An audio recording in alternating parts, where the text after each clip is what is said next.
Good morning বন্ধুরা।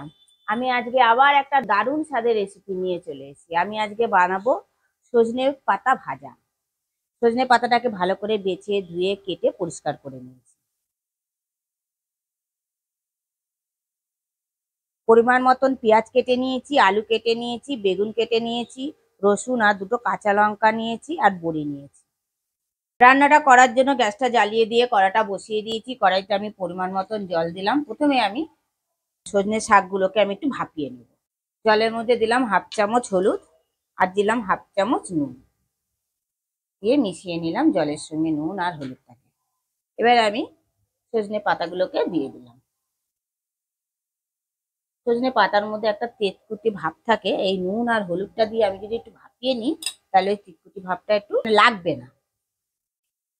সজনে শাকটাকে মিশিয়ে নিলাম নুন আর হলুদের সঙ্গে, মিশিয়ে নিয়ে 2 মিনিটের জন্য ঢেকে দিলাম। 2 মিনিট পর ঢাকাটা খুলে দিলাম, ফুটে উঠেছে। এবার আমি নামিয়ে নিলাম। নামিয়ে নিয়ে জলটা ঝরিয়ে নিয়ে আমি আবার ফিরে আসি। গ্যাসটা জ্বালিয়ে দিয়ে আবার কড়াটা বসিয়ে দিলাম। কড়াইতে এবার পরিমাণ মতো সরষের তেল দিলাম। প্রথমে আমি আলুটা ভেজে নিলাম। তেলটা গরম হয়ে গেছে, আমি আলুগুলোকে দিয়ে দিলাম। আলুটা দিয়ে মিশিয়ে নিয়ে আমি কিছুক্ষণের জন্য ঢেকে দিই।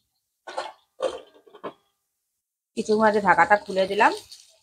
আলুটা একটু নেড়ে চেড়ে নামিয়ে নিলাম। আলুটা ভাজা হয়ে গেছে, আমি তুলে নিলাম। একই তেলের মধ্যে দিলাম বেগুনটা। বেগুনটা যখন ভাজবেন তখন কিন্তু গ্যাসটা একদম হাই ফ্লেমে রাখবেন। বেগুনটাও ভাজা হয়ে গেছে, আমি তুলে নিলাম।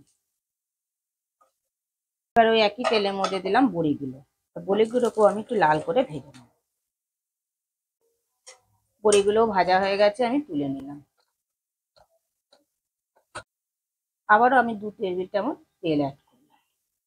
তেলটা গরম হয়ে গেছে, ফোড়নে দিলাম হাফ চামচ কালো জিরে, একটা শুকনো লঙ্কা আর দিলাম থেতো করা রসুন।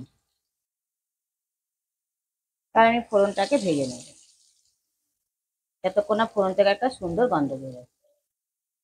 ফোড়নটাকে ভেজে নিলাম। ফোড়ন থেকে একটা সুন্দর গন্ধ বেরিয়েছে। এই সময় আমি দুটো পেঁয়াজ কেটে রেখে দিয়েছিলাম, পেঁয়াজটা দিয়ে দিলাম। পেঁয়াজটা দিয়েও আমি ফোড়নটার সঙ্গে মিশিয়ে নেব। যতক্ষণ না পেঁয়াজের কালারটা চেঞ্জ হয় আমি ততক্ষণের জন্য পেঁয়াজটাকে ভেজে নেব। পেঁয়াজটা ভালো করে ভেজে দিলাম। পেঁয়াজের কালারটা চেঞ্জ হয়ে গেছে। এবার ভেজে রাখা আমি আলুগুলো দিয়ে দিলাম। আলুগুলোকে দিয়ে আমি পেঁয়াজের সঙ্গে মিশিয়ে নিলাম।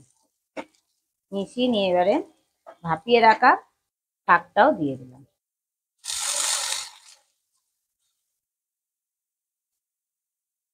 দিলাম হাফ চামচ হলুদ আর দিলাম সামান্য পরিমাণ নুন, যেহেতু আমি শাকটাকে নুন দিয়ে ভাপিয়েছিলাম।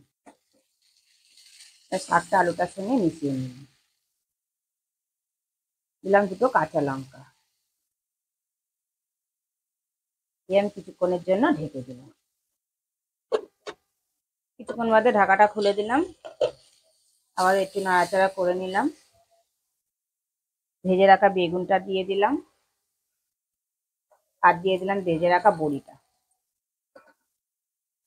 আগের সঙ্গে মিশিয়ে নিলাম।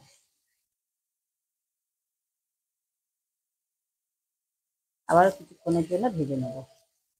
জানেন তো বন্ধুরা, এই শাকটা স্বাস্থ্যের পক্ষে খাওয়া খুবই উপকার। আপনারা যদি পারেন ঘরে অবশ্যই ট্রাই করবেন।